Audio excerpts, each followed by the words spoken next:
Here's my arithmetic logic unit in working order.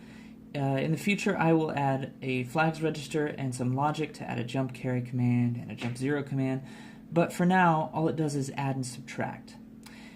So I got it set up with a 1 in the B register, and these wires, which are kind of a temporary bus to get the output of the ALU into the A register. These wires are constantly feeding this number into the A register, and when the clock rises, the A register reads in that value.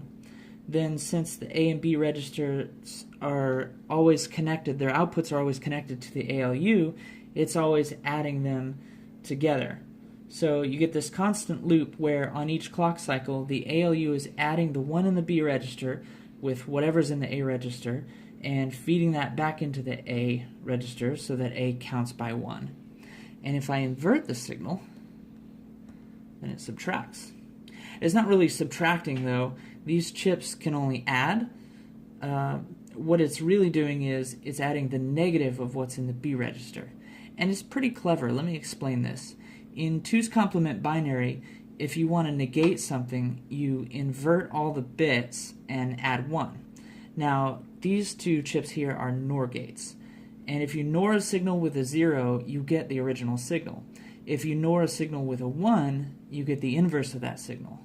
So when I turn the subtract signal on, and it NORs a 1, right? This is 5 volts with the B register outputs, and that handles the inversion. Then to add the 1, I simply take that same signal with these yellow wires and I put it into the carry in pin on the adder chip. So effectively it's like carrying the 1 on a previous digit. So it's adding in that 1. So we invert, add 1, that turns the B signals into a negative, and that's how it subtracts. Now, part of the challenge with this build was this little capacitor here.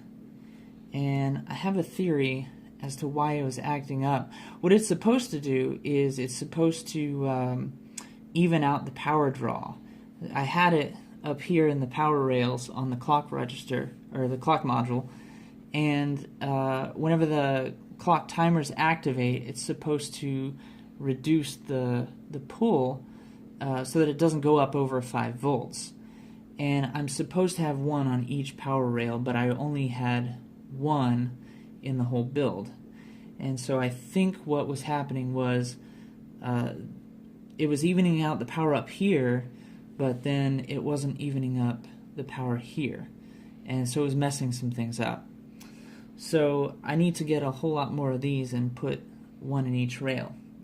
The other improvement I made for power distribution, if you notice here, the power connection is a little bit different. What I did is I soldered each power wire to 4 header pins, and this should reduce the natural impedance of that connection by a factor of 4. But that's it for the ALU for right now. Next is RAM, and I have some pretty significant upgrades planned for that, so stay tuned.